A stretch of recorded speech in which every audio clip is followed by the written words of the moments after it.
بعد نهاية المسابقات الكروية الآن بداية المسابقة الأقوى بعد كأس العالم، لكن من رأيي نشوف أن المسابقة هذه أقوى حتى من كأس العالم بسبب الملاعب الممتازة، وكذلك قوة المنتخبات وقوة اللاعبين اللي مشاركة في الدورة هذه. هنا نحكي على كأس السيد العجوز واليورو. علاش اليوم باش نحكيو على اليورو 2024 بعد ما انطلقت هذه المسابقة أقل من أسبوع، وكل الأندية لعبت أولى مبارياتها. اليوم باش نحاول نتكهن شكون المنتخب اللي باش يكون بطل هذه النسخة. ألمانيا البلد المستضيف ومن أقوى المنتخبات الموجودة حاليا بعد تغيير المدرب ومدرب جديد، كذلك مع قوة اللاعبين الموجودين فيها. نحكيو على جميل موسيالا، نحكيو على توني كروز، والتحول الكبير اللي قاعد يمر به هذا اللاعب. ونعرفوا انه اخر نسخة واخر بطولة كروية باش تكون موجودة لتوني كروز الموسم هذا هي اليورو في بيته. كذلك نحكيو على تألق عديد اللاعبين، كذلك مع تألق كريستيانو خاصة مع البرتغال في المباريات الودية وفي المباراة الأخيرة. كذلك المنتخب الديوك، المنتخب الفرنسي، المنتخب الإيطالي صاحب بطل النسخة الفارطة، مع قوة كذلك المنتخب الإنجليزي الذي لديه عديد من النجوم. نحكيو كذلك على منتخبات أخرى باش تكون هي الحصان الأسود. كذلك تنجمش ما تحكيش على المجر، رومانيا، بولونيا وعديد المنتخبات. كذلك فما بطولة باش تبدا غدوة، نحكيو على كوبا أمريكا، نحكيو على الأرجنتين، البرازيل، الشيلي، ومن أقوى البطولات ومن أقوى التورنوا للمنتخبات بعد اليورو بطبيعة.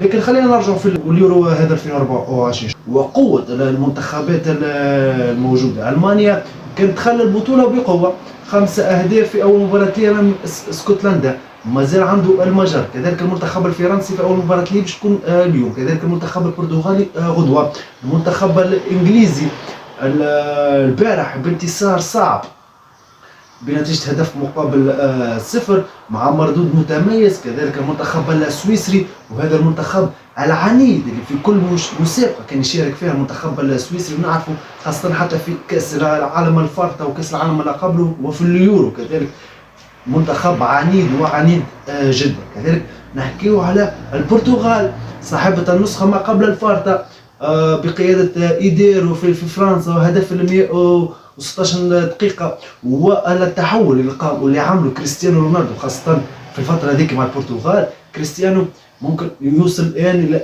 أعوامه الأخيرة، ممكن الموسم الأخير أو موسم آخر باش نشاهدوه في كرة القدم في 40 سنة لحد الآن. كريستيانو رونالدو اللي قاعد يقدم في مستوى ممتاز مع فريقه البرتغالي، اللي قاعد يحب أنه يتوج بالنسخة الموسم هذا. نعرفوا كريستيانو يتوج باللقب الموسم هذا مع منتخب البرتغال باش يكون موجود في كأس العالم 2026. كذلك المنتخب الإنجليزي بيلينغهام، هاري كين، ساكا، وخاصة جود بيلينغهام والهدف الممتاز اللي سجله البارح مع فريقه الإنجليزي في المباراة الأولى للمنتخب الإنجليزي. هدف كان ممتاز وطريقة لعب ولاعب 10 الحقيقة، اللي منذ سنوات المنتخب الإنجليزي لم يكن متوفر عنده لاعب بمواصفات بيلينغهام، اللاعب رقم 10 الهداف واللي يصنع اللاعب يصنع الاهداف، وكذلك هو من يسجل. بطل النسخة الفارطة هو وحامل اللقب اللي باش يحاول يحافظ على اللقب بتاعه هو المنتخب الإيطالي النيراتزوري. اليوم المنتخب الإيطالي بقوة، المنتخب الإيطالي والترسانة النجوم وترسانة اللاعبين اللي موجودة في المنتخب الإيطالي. كذلك الغريم التقليدي لإيطاليا، نحكيو على المنتخب الفرنسي، كيليان مبابي، كامافينغا، تشاوميني، وعديد كولوماني وعديد الأسماء. معناتها الوصيف نتاع كأس العالم باش يحاول انه يتوج باللقب اللي غاب عليه لسنوات وسنوات اليورو، وكان خسر حتى في نسخة ما قبل الفارط على أرضية ميدانه أمام منتخب البرتغال في المباراة النهائية المباراة الشهيرة اللي تألق فيها النجم البرتغال، مش نحكي على كريستيانو رونالدو، نحكي على إيدير اللي تألق في اليورو هذيك، خاصة تألق فقط في المباراة النهائية، ما عادش شفنا إيدير. لكن فرنسا باش تحاول النسخة هذه تكون هي بطلتها. نعرفوا التحول اللي صار تاع كيليان مبابي وذهابه لريال مدريد، كذلك مع دي شنو اللي باش يحاول انه يتوج باللقب اللي غايب عليه. كان توج كأس العالم 2018، ثم الوصيف 2022 الآن يريد كأس اليورو 2024 وفي ألمانيا. لكن ألمانيا لم تفرط في الكأس. حقيقة نتوقع أنه على الأقل 4 اللي باش يكونوا موجودين في النصف النهائي.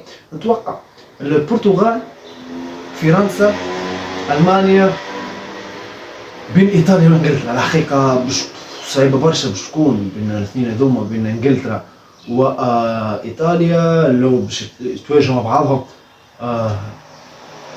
الإنجليز باش يمروا معناتها، لا صيراماتي للمنتخب الإيطالي. لكن إنجلترا تاريخ عندها في اليورو، خاصة اللي خسرت النهائي الموسم في النسخة الأخيرة مع إيطاليا باش تحاول أنها تدارك.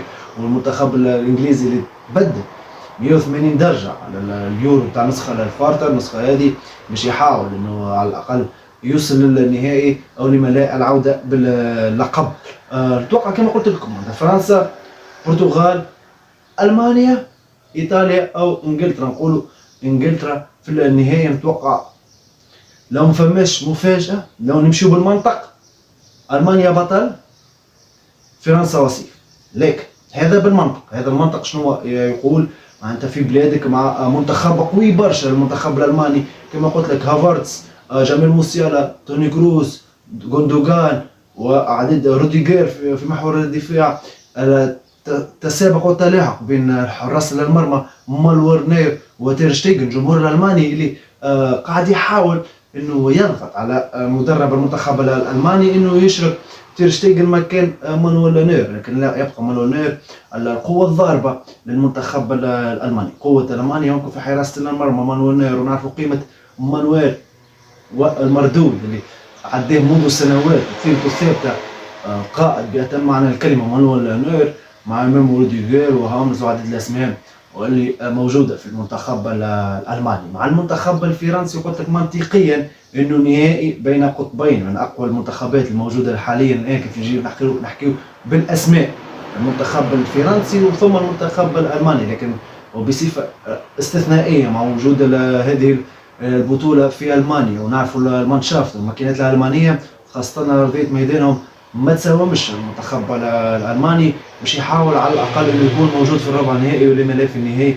وكان وصلت المانيا للنهائي تكون هي بطلة الدوري. منطقيا المانيا، فرنسا، لكن اتوقعها المانيا، البرتغال، نوير وكريستيانو رونالدو، روديغير وبيبي، وباش تكون مباراة نارية ونارية جدا. كذلك فما منتخبات اخرى باش تكون هي الحصان الاسود كما قلنا اول الحلقة. فما منتخبات باش تكون حصان اسود، نحكيو على سويسرا، نحكيو على المجر، الفريق اللي ديما يقدم في مستوى ممتاز وممتاز جدا. صحيح ماهوش قاعد خاصة في السنوات الأخيرة، ممكن منتخب المجر بخلاف هذا اليورو والهزيمة في المباراة الأولى أمام سويسرا 2-0، المنتخب المجري لم يهزم ولا مباراة أمام المنتخبات الأوروبية. المنتخب الوحيد اللي انهزم ضده هو منتخب البرتغال.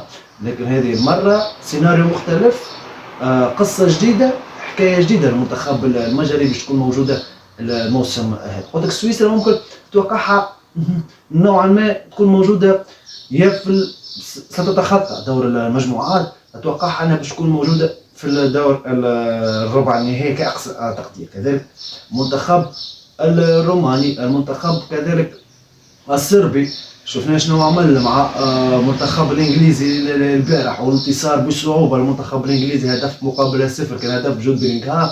نتوقع صربيا، سويسرا او كذلك فما المجر قادرين انهم يكونوا الحصان الاسود في هذه الدورة.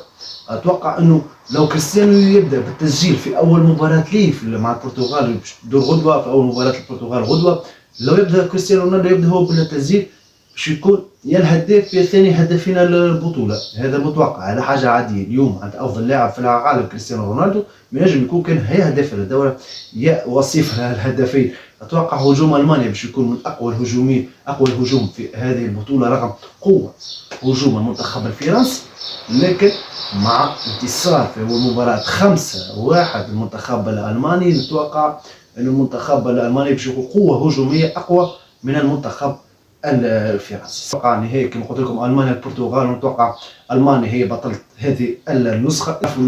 احنا اليوم في ثاني ايام العيد المبارك، كل عام وانتم بخير. ما تنساوش فعلوا زر الجرس، كذلك تحطوا جيم باش نحاولوا نواصلوا مع بعضنا هذه السلسلة من اليورو. اليوم أول حلقة باش نحاول شوية كل مرة نعطيكم حاجة باش ندخلوا في الأدوار النهائية، في الأدوار الإقصائية، في الربع النهائي ثم نصف النهائي، ثم برشا ألعاب جديدة باش تشاهدوها باش نحاولوا نربحوا القمصان نتاع المنتخبات.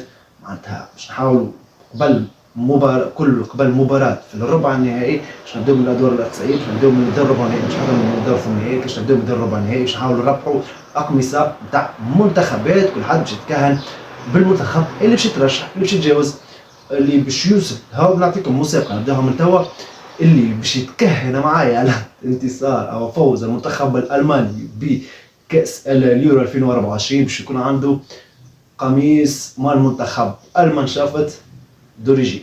نتقابلوا ان شاء الله في موعد اخر. باي باي.